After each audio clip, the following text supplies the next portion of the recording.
Hello, I'm Scott Buttram with the Trussville Tribune, here today with the Democrat nominee for Lieutenant Governor of Alabama, Dr. Will Boyd. Dr. Boyd, welcome. It's an honor to be here, sir. Thank you. Appreciate you coming and having you here.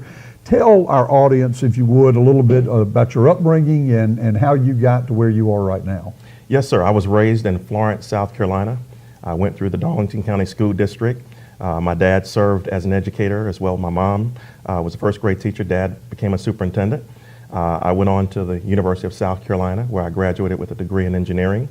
Went on off and traveled the world, worked in manufacturing, engineering, quality, worked with labor, unions, boiler makers, and a number of other people. But long story short, my career after I came back from overseas involved teaching at a college, serving as a dean for student success, teaching business management, serving as a city councilman, and even serving as a bishop to churches worldwide and a pastor of churches. So I'm right now the pastor of a 159-year-old church.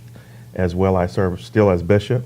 I serve as the executive committee chairman of our Lauderdale County Democrats, and a number of other hats, which include serving in our Healthcare Authority Board for Lauderdale County. And let's give your church a plug. Which church? The church I currently pastor is St. Mark Missionary Baptist Church. Okay. Again, it's 159 years this October. It was founded in 1859 by slaves who walked down then Market Street. They had a brush arbor setting for a fellowship place. Over time, that grew into what we have now, a building being planted in 1901 that's still erected. Of course, educational wings were added and things of that nature, but we reach again 159 years this year. Excellent. What led you to run for Lieutenant Governor? You know, I ran for U.S. Congress in the 5th Congressional District in 2016, and I was told I did very well. I ran, obviously, when Hillary Clinton was on the ticket with Donald Trump, and I received an incredible amount of support from Republicans, Democrats, and independents. Mm-hmm. So much so, in many areas, I received more votes than the Democrat nominee for president. However, as you well know, that was an interesting night in 2016, and I have a background in Christian clinical therapy or Christian clinical psychology. My degrees are in engineering, management, but also in Christian psychology and Christian counseling. So I could have practiced myself after that election, but I rose up, and instead of hiding under the bed or crawling under the covers because of what took place, I kept on fighting. And positions were coming my way. I was appointed to many different offices, and long story short, I was asked to run for the United States Senate as well. So Doug Jones and I ran together in that primary. And along the way, obviously it became apparent many people were going to support Doug because of his rich roots in the area. Mm-hmm. But many people started to see me as an attractive person to run statewide. And so I did everything I could to support Doug. And of course, he's in the seat. And now I ran unopposed on the Democrat side for Lieutenant Governor because so many people just said, you have a heart for the people. You have a vision for Alabama that I hope to share with you. And with that being said, we've just received overwhelming support, Mr. Buttram, all over the state. How do you see, if elected, how do you see your role as Lieutenant Governor? What would you see as your duties and how you could impact that office? A critical opportunity for me, I should say, an exceptional opportunity. There was a Senate bill that was just thrown out, Senate Bill 88, as you well know, which tried to strip the Lieutenant Governor further of his powers. We don't currently have a Lieutenant Governor. Kay Ivey was elevated, obviously, to governor, leaving it vacant.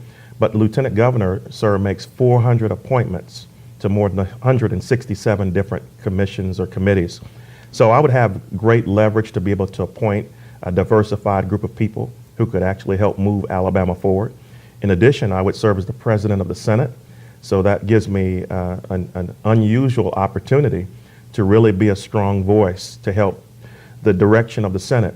Obviously, we need to become better at bipartisanship. Mm-hmm. We have right now a supermajority. Some could argue Democrats don't even need to show up and Republicans can push through whatever they want. But I think we need to see people walking together, working across the aisle. And I bring that to the table, the opportunity to not only make appointments, but also just to be a cool-minded person in the Senate that could actually lead Alabama forward.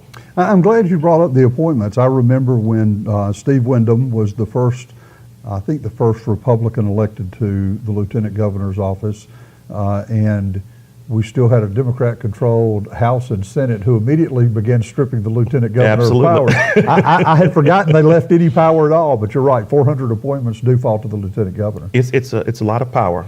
Of course, I'm not in it for the reason that we just mentioned, but just the opportunity to name so many people to commissions that include prison reform, jobs, infrastructure, and those are just the appointments. As lieutenant governor, I also sit on many commissions, many committees as well. So I have, in a sense, a bully pulpit to be able to speak towards the issues that need to be addressed by the people. I was asked to run for state treasurer. People had some concerns about retirement and money, obviously, being there to support people who've served as state educators and state employees. I was even asked by some very high-ranking people to run for Secretary of State because of the concern for, obviously, voting rights and suppression that is taking place, a purging of the rolls, the ballots. However, in the end, the final analysis, we elected to go again, as people ask me, towards lieutenant governor route. You know, the lieutenant governor obviously is in succession to the governor, but the lieutenant governor in his position can do an incredible amount of work from his office, and that's what I intend to do. You're facing the Republican nominee, Will Ainsworth, Yes, in this sir. race. Compare or contrast yourself to Mr. Ainsworth. Well, I don't run any negative ads or negative campaigns at all. Obviously, he's a business owner. I've taught business. I've been a business professor, as I mentioned earlier. But the biggest contrast between he and I in terms of legislation or policies is that he has a desire to arm educators and particularly administrators. And I find it to be appalling. I find it to be something that we should not even consider, because I believe, being an educator myself, parents as educators, wife as educators, siblings as educators, that we are hired to teach, not hired to be resource officers. Some police officers spend up to 2 years and maybe more before they can discharge a weapon that could be lethal. In that sense, they're with a partner all of this time on the streets before they ever really discharge their weapons. So how do we expect an educator, an administrator, a teacher to be thoroughly trained, thoroughly immersed in the handling of a deadly weapon in such a way that they could even respond appropriately? I've had sometimes 100 students in one college classroom setting. How would I know in a moment's notice how to respond? Who's really an active shooter, who's not? Who's screaming because they were hit or screaming because they're trying to be a threat? These are very serious things we need to think about. I have a 5-year-old who just finished pre-K.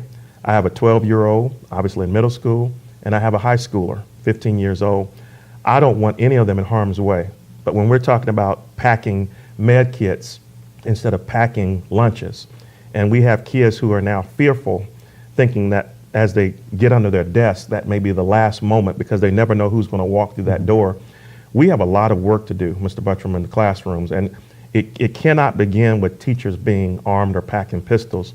It has to begin with the state of Alabama properly funding schools with the right number of resource officers, with the right number of protections that are needed in the classroom to keep these entries from ever occurring by people who want to do harm. It also involves wraparound services, providing mental health assistance to teachers, counselors, and students, because sometimes, as we well know, it's someone within the classroom who has a problem. We have 900,000 people in poverty in Alabama, 300,000 are children. We have high infant mortality rates. We have only 29% of pre-K being funded. With that being said, we have people struggling from a psychological perspective, a mental awareness perspective. They're feeling like they're left behind. The city I left this morning has 94% of its single moms in poverty. We're seeing where 75,000 people are unemployed in our state. 36,000 jobs are left open because of a lack of the right skill sets. With that being said, kids go to school now with more than cartoons on their mind. Some don't have a hot meal unless they get it from the lunchroom.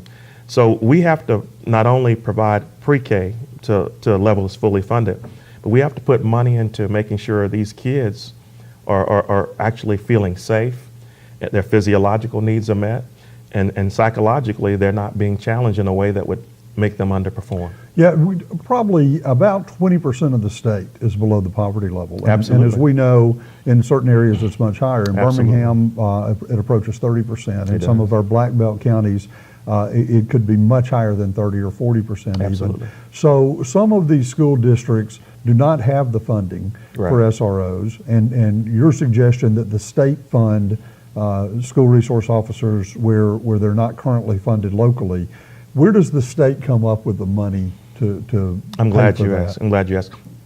With my campaign, I'm actually rolling out a number of ways that we generate new revenues. Believe it or not, and I know you know this well, our legislators that we put to work on our behalf, they only really account for or have some discretion over 7% of what comes in, 7%. The rest of it is restricted. So for someone to come in and say, well, we want to build new things and buy new things, that's not going to work. You've heard Mayor Maddox propose an educational lottery. And so when you have a lottery that is restricting its income to obviously expenditures that relate to education, that's a wonderful thing. That helps you to fully fund pre-K. That helps you to provide the wraparound services that I mentioned and to achieve educational equity. But beyond that, we have to look at ways to fund it even without a lottery in place. If you had a Republican supermajority and they still did not want a lottery, or the people voted against a lottery, there are other revenues that I've already explored, like the way we handle misclassification of wages. That could be another $300 to $500 million coming in. The way we handle taxes. Someone needs to boldly rise up and say, we have a 1901 strategy that we've been using for years, and we need to understand that unless we change the way we handle mills, a lot of people come from states like I've lived in where our homes may be 3 times as large and we may pay a third of the taxes. We have to look at personal exemptions, standard deductions. We have to look at dependent deductions as well and say, are we really doing Alabama a service when we don't bring enough revenues? We run, Mr. Buttram, as you well know, for decades now, structural deficits because we've not taken the time to reassess where our revenues come from. We leave millions of dollars on the table in matching grants from the government. I'll give you an example. When we don't explore high-speed rail or transportation alternatives, we don't even go get matching dollars that the government wants to offer. Imagine this morning, I'm with you in Trussville, if I got up in Florence, Alabama, and jumped on a high-speed rail in Huntsville or somewhere else, and was quickly able to come to Birmingham, Trussville, or even get to Montgomery to work hard all day, whether in a blue-collar job in labor or wherever it may be, turn around, get back on a train, and cash my check in my hometown, pay taxes where my schools are crumbling and failing. I could be able to advance myself, my degrees, and maybe even my wife and children could shop all the way down in Baldwin and Mobile County, Greene County, Lee County, and then find ourselves back in Lauderdale County by the end of the weekend. We need to look at creative ways to get our state moving forward. Well, Dr. Ward, you bring up looking at taxes and being honest about the fact that Alabama needs higher tax revenue. In all honesty, the last 2 governors have proposed tax increases, and they couldn't get anywhere with it, and they were Republicans. So how does a Democrat lieutenant governor get the attention of a Republican legislature, state legislature, and persuade them to go along with raising taxes? There are a number of groups, and I don't just broadly cast it as raising taxes. I talk about reform that will ultimately help. Let me flip and go in the opposite direction and say we have some regressive taxes right now that unfairly burden the poor and the middle class. Such as, give us an example. A grocery of that. tax. Okay. You can have a person paying $110 Pharmaceutical tax as well. Exactly. I mean, we have also revenues we collect just to get a business started or to maintain a business. So if you want to be a massage therapist, or you wanted to open a job that has some type of specialization to it, while I appreciate the need to be licensed, Alabama takes in $80 million a year just to start the licensing process, and then we come back with recurring fees to garner another $60 million every year thereafter. That may sound good if you want to make sure you have the right manicurist or somebody doing the right pedicures or somebody doing the right massage therapy, that they're trained and licensed, but it unfairly, disproportionately hurts people who can't afford to get that big license fee turned in.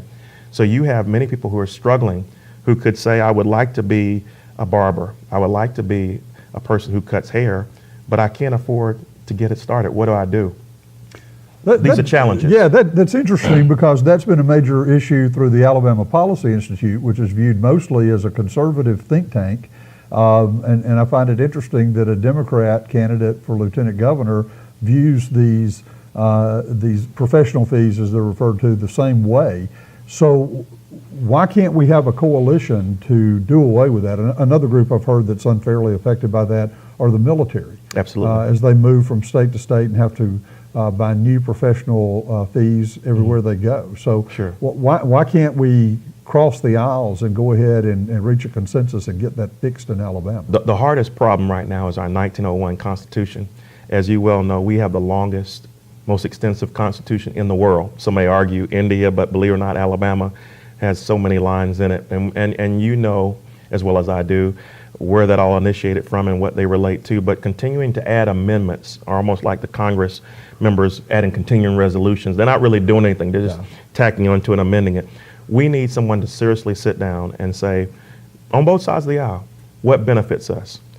When are we overtaxing? When are we not taxing enough? When I say tax reform, this is not a Democrat, Republican, independent mindset. This is what's best for the people of Alabama.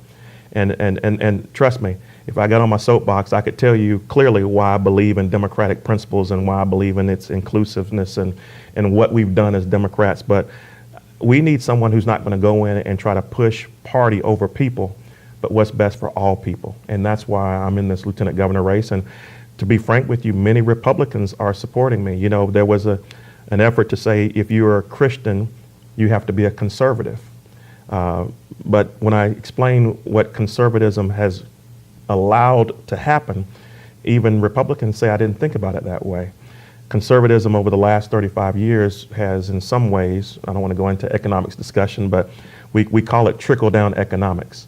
And what we see, Mr. Buttram, is that the top 1% has seen a tripling of their income. We've seen where the top corporations have seen a quadrupling of their revenues. And if you're anywhere from the top 2% to 70%, you saw a 70% increase in the income brought in.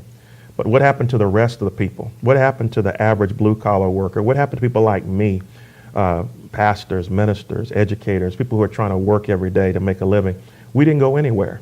So that's where trickle-down economics is viewed in a nasty way.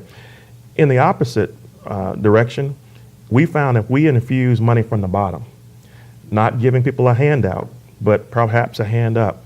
When you infuse money from the bottom, it touches so many hands getting to the top. By the time it gets back to that rich person who's going to stuff it into an IRA, a CD, and savings account, you've made so many people's lives better. So I support not just a minimum wage, 2018, $18 an hour, 2020, $20 an hour. I support, like most unions want to see, a living wage. I believe it's just a shame that in Alabama, we have working people who have to work 2 and 3 jobs just to make ends meet. These taxes being a burden on them makes it even worse. And you know, the poor and the middle class get hit harder because most of their disposable income is going towards food and just trying to live. So when you get tax breaks for the top and the low and the middle class are struggling, paying all the taxes, look at it. I could quote stats on all day. We're paying for what the state is trying to do, and until we change that mentality, it's not going to work. Well, I think a lot of people would agree with you that the taxes on groceries, taxes on pharmaceuticals are regressive, and they are difficult because those are necessities. At the same time, as a state, Alabama has one of the lowest tax burdens in the entire country. Absolutely. And at this point, unemployment is down at an all-time low. Employment is up at one of our highest rates. Mm-hmm. It's up for minorities. Mm-hmm. So it's up for everyone, mm-hmm. and it's at historic highs for minorities. Mm-hmm. So does that play in today's economy? I could say it plays in it, but let me just argue, first of all, when there's still 75,000 people out of work, even with a historic high, that should concern our governor, and especially me as lieutenant governor. Mm-hmm. When you have 36,000 jobs, as I said earlier, that can't be filled because of a skill set, that should concern our governor. So we can talk all day about unemployment being at its highest, but there are still 75,000 people out there and their family members who feel just the opposite, something needs to be done. When we attract businesses and they hire in people from out of state instead of people in state, that's a problem. When we have opportunities for people to go to work and get retrained, retooled, readjusted, but we don't put money into it. We don't let the trade unions do what they can do. We don't let building and trades unions be able to get more money they need to succeed and get everybody back to work, then we're hurting our own selves. Let's go there a little bit. Sure. Okay, is it, you mentioned the lack of skill sets or, Yes, sir. or the prohibitive factor for the number of people that are still unemployed in a good economy, in a sir. good employment environment right now. And you're not the first one to say that. Is it time that we start looking at the education budget, and I know some of this is going on and has been going on for a few years, but where we begin to insist more and more money within education? I'm talking about the K through 12 Yes, sir. education system. Is it time to start insisting that more and more money be directed to training trades for our students so that they come out of high school with job sets? Sure. Is it time to do that? It is and get time to do that. seriously committed to that? It is, but let me just say this. I mentioned fully funding pre-K. Pre-K is at funding at between 29 and 30%. For every dollar we invest in pre-K, we're getting a $7 return. Where else do you see a return on investment like that? Not only do we see an immediate return on investment, $7, property values increase, and even the independent wages of every working person increases. Answering your question directly, as a Dean of Student Success, having oversight of career services for a university, a college, one of the things that I argue when we talk about the places you can go, like Dr. Seuss, everybody might not want to be a doctor, a lawyer, an engineer, or be an editor of a paper, or be a reporter at the Trustville. I can think of multiple trades that pay far better than publisher of a newspaper. Well, but right now the problem is we teach to test. And you can have people who make 1600s on an SAT, or people who just max out a standardized test. Right. But if they're not taught going beyond just career readiness, how to live and be ready and prepared, then we have a problem. So yes, sir, I would love to see what I've already proposed, and what I'm working on already is a blue and gold program. We call it a blue collar revival. And what it is we're working with superintendents and labor people, labor business managers, labor workers, to say, let's see what jobs are out there. And let's have not only a dual credit program. My dad has served as the chairman of Florence Darlington Technical College in Florence, South Carolina. They're seeing, and he's a former superintendent, they're seeing where kids are saving $30,000, finishing high school, getting an associate's degree as they take their high school diploma. Right. And then they're able to go out in the trades and get work, bricklaying, boiler making, steel pipe fitter, steam fitter. Yeah. I mean, there's work out there that's available. There's no question. If we Skilled just trades are trade, where the openings are right now. that's where they are. And they're great paying jobs with great benefits Yes, and a sir. great future. And I live near UNA, if I could drop this in. I've seen where parents have told me their kids went to school for 4 years, picked up a degree in some particular arts or engineering or management, whatever it is. But guess where they're working now? They're working in the trades. Sure. And it's pretty obvious. I mean, the jobs are good. As we said, they pay well. They retire well. They retire well. Yeah. So it is interesting. And I think there's a lot more of that than people talk about. But there's a lot of people that spent 4 or 5 years in college and end up doing something they could have started doing right out of school, saved a lot of money in tuition and housing and all the other Absolutely. things that come with college, and have gotten a 3-year head start on a career. Absolutely. In the meantime. And people like me still have a house-size student loan debt that we're repaying. And I'm in a public loan service forgiveness program, and we have all these wonderful things that are offered to us that current administrations talk about pulling away, from us. But long story short, I'm thinking about, as you said, a person who has a 4-year head start, who already has a home, starts out making such a nice salary that again, it's hard for me to ever catch up with them. So. Let's talk about the Alabama Democratic Party for a moment. Sure. There was recently a coup, if you will, or an attempted coup, and it was led by United States Senator Doug Jones, among others, who tried to push through a change of leadership in the Alabama Democratic Party. Where did you stand on that? I am the chairman of the Lauderdale County Democratic Executive Committee. I am also on the State Democratic Executive Committee. However, I'm the Democratic nominee for Lieutenant Governor. I stand in a position where I want to see the whole party come together. I don't want to see any division. I honestly think it was the wrong time to have such an election. It doesn't make sense for a party to be divided months out from a general election. That was probably mistake number one. Number two, I agree that we need to be progressive. We need to see our party support candidates. We want to see money come from the DNC, go right through the state party into these candidates that are, like myself, that are working hard. Can this party come together under the current leadership of Nancy Worley? It can, and let me just say, whether it could or could not, we have Chairwoman Nancy Worley for the next few years. So creatively, one of the things that I'm excited about is that a Walt Maddox and a Will Boyd working together as governor and lieutenant governor, we are already bringing people together. We're seeing where the ADC is working alongside the ADRC. And of course, you know, there was tension there. We're seeing where whites are with African Americans. We're seeing where people of diversified income levels are all coming together. People are just excited about change. And if I could, let me jump to the other side of the aisle. Most of the Trump supporters who have come and said they want to get behind me, these are not people who said particularly that they wanted Donald Trump to be president. Of course, they voted him in, but they said even then they were looking for somebody just to be bold and offer change. One of the things we are doing as Democrats is we're pushing forth an inclusive mindset that reminds people what the Democratic Party is all about. We're the party for working people. We're an inclusive party that fights for people no matter what their race or income levels are. We fought for FDIC. We fought for NASA, Medicare, Medicaid. We fought for a safety net for the poor.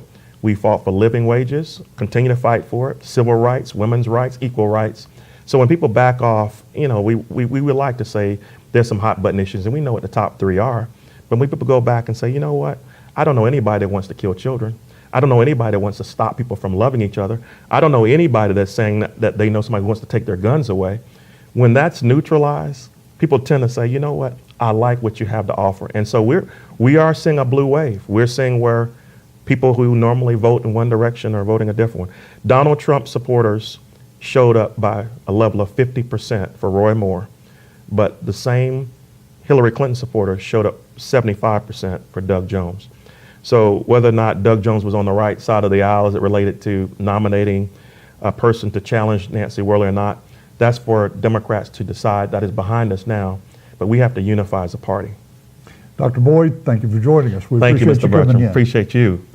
I'm Scott Buttram. That was Dr. Will Boyd, Democratic nominee for the Lieutenant Governor position in Alabama. Thank you for joining us, and we hope you'll join us next time.